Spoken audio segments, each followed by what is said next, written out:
Welcome to the Nevis Newscast for Tuesday, October 26, 2021. I am Bronte Swanston Hendrickson. The Honourable Spencer Brand recently commended the Department of Physical Planning for its hosting of an orientation seminar for general contractors in Nevis in an effort to strengthen the building construction sector. At the October 21st seminar, Mr. Brand gave remarks as Minister of Physical Planning, outlining the areas which were covered. Building code requirements, legal responsibility and liability, and occupational safety. Responsibilities and liabilities, that again, when someone decides to build a home or a business structure, there is also legal implication, legal responsibility, and of course legal liability. And certainly our building code. All that we are seeking to do is to ensure that, one, you sharpen your skills, and two, you develop the necessary procedures that would help you to develop and grow as someone in the construction sector. I want to, from the outset, also congratulate our planning department, because they continue to be proactive in ensuring that our construction sector continues to stay ahead of the game here on the island of Nevis. And I want you to continue to work with our planning department to ensure that the industry, the construction sector, continue to blossom. Raoul Pemberton, Director of the Department of Physical Planning, chaired the session. This seminar forms a part of the Department of Physical Planning's ongoing public relations. It's a program that is aimed at bringing awareness to the general public as it relates to the importance and the role of the Department of Physical Planning in the continuing sustainable development in our island of Nevis. Today's session, it is geared towards the sharing of information regarding the St. Kitts and Nevis building code requirements and best construction practices.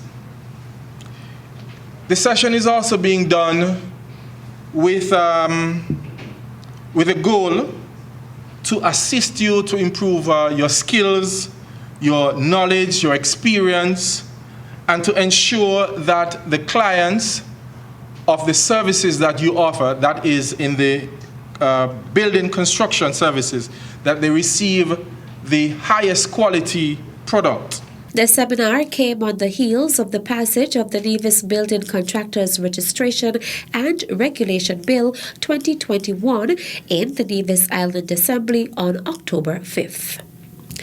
The Nevis Investment Promotion Agency is preparing to host the Nevis Financial Services Conference at Expo Dubai 2020. The event is slated for Tuesday, November 16th, 2021. Nevis, an island of paradise within the Caribbean, has over 35 years of excellence in financial services. Our international financial services sector provides corporate and fiduciary services to a diverse range of international clients, corporations, trusts, foundations, insurance companies, and banks.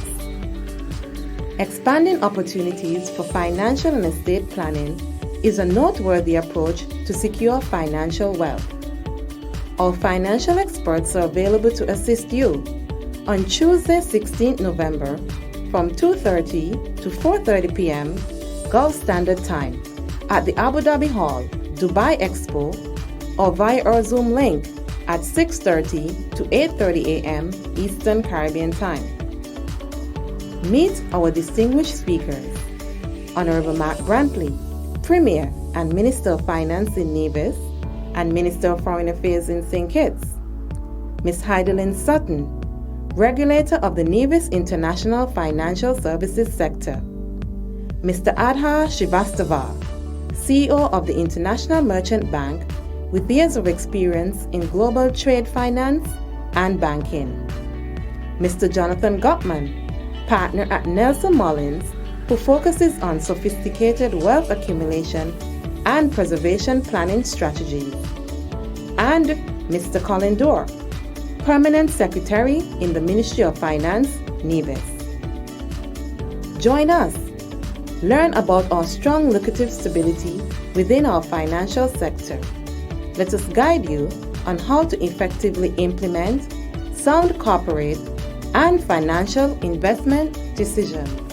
For more information, contact the Nevis Investment Promotion Agency at 869-469-0038 or 469-5521, extension 6582 or 6584. Or send an email to info@investnevis.org or visit the website www.investnevis.org.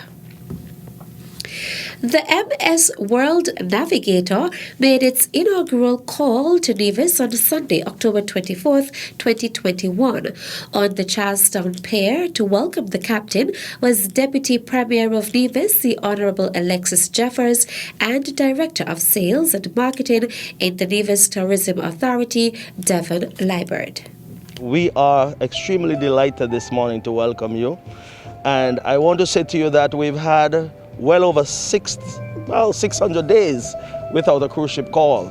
Since March of last year, when the borders were closed as a result of the COVID pandemic, we haven't seen a ship coming to our shores. And of course, we understand why. During that time, we have done some good things, though. We have sought to improve the infrastructure. Our stakeholders have sought to increase and improve their delivery service and hone them to the extent that when you come again or your sister ship comes again, we'll be able to provide top-notch service to your guests when they come. I also want to say that the Ministry of Tourism have done a remarkable job in improving the tourist attraction areas or historical sites and so forth. They have done a marvelous job. So we haven't been idle. We have been preparing. Minister Jeffers then presented the captain, Vitaly Silk, with a welcome gift, a map of Nevis which dated back to the 1800s. Upon accepting the token, Silk expressed his appreciation to the Deputy Premier and Liebert for accepting the call. Thank you so much for hospitality, for the weather, for your welcome. And our mission here, as I understood, to open all the tourist places back to service, to bring the passengers, to bring the hope that everything is over and we will returning with our nice lady here. Thank you one more time. Also present was hotel manager on board the vessel, Mario Perez.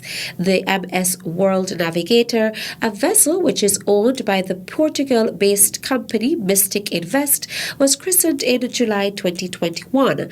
While on Nevis, the passengers visited the Nevis Botanical Gardens and spent some time at Pennis Beach before the ship set sail.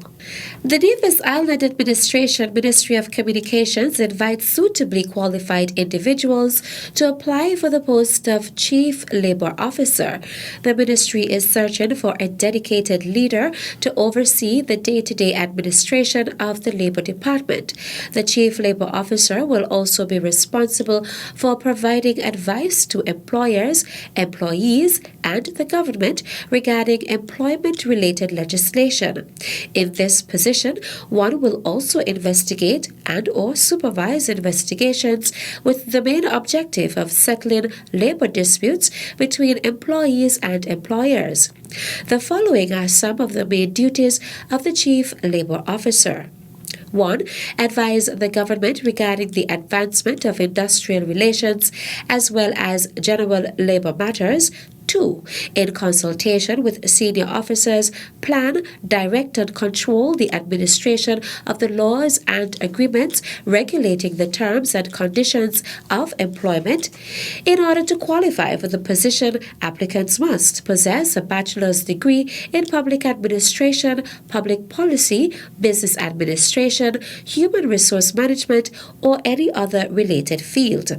A minimum of 5 years' experience in a managerial or supervisory role must be confidential, impartial, considerate, dependable, and self-directed, be skilled at research, analysis, documentation, recommendations, and presentation, considerable management, organizational, and computer skills, excellent communication and interpersonal relationship skills, emotional intelligence, exceptional problem solving and negotiation skills, customer service oriented, both internal and external, be able to build and maintain positive working relationships.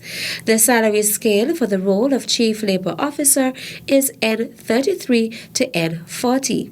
Applicants must forward their letter of interest, resume, and certificates of qualifications by October 29, 2021 to Dr. Ernie Stapleton at ernie.stapleton@niagov.com or min.cwpup@niagov.com, or mailing address Dr. Ernie Stapleton, Permanent Secretary, Ministry of Communications et al., Nevis Island Administration, Administration Building, Main Street, Charlestown, Nevis. Public schools on Nevis will observe a midterm break this week. That is according to a statement issued by Permanent Secretary in the Ministry of Education, Kevin Barrett. In light of all factors considered, and the number of missed instructional days which have been missed thus far, and those which will be missed later this term, the Ministry of Education took the decision that all public schools on Nevis will observe a 2-day midterm break on October 28 and 29, 2021. Regular sessions will resume in full on November 1, 2021. It is our hope that this break will allow teachers and students to regroup while attempting to be fair to all parties. We have also taken into mind that some teachers and school leaders have been in work mode for over an extended period of time without much of a let-up. We are absolutely certain they would more than welcome a break. The Permanent Secretary also noted that teachers and students are adjusting to the challenges and expectations which are related to functioning amidst positive COVID-19 cases and community spread. Even now, we are still contending with students and teachers not being able to attend school due to the pandemic. As much as we welcome the online modality for classes, we know the ideal setting for classes is face-to-face. Although we have lost considerable contact time during this term, we are mindful of the psychosocial impact of the fast-paced challenges which are being faced at this time. We are also mindful of the fact that the last day of instruction of students is December 2, 2021. With teachers continuing until December 10. This early release of students will add to the number of missed contact days. In an effort to regain the momentum in the education of our students and to strike a balance for all parties involved, which include teachers, students, and parents, we are making a concerted effort to maximize the contact time with our students while ensuring that we provide opportunities for psychosocial reprieve for our teachers and students who are grappling with the adjustments. Barrett also took the opportunity to thank education officials, school leaders, teachers, and ancillary staff for their hard work in the face of so many challenges. And that's it for this edition of the Nevis Newscast. On behalf of all of us here at the Department of Information, I am Bronte Swanston Hendrickson. Thank you for viewing.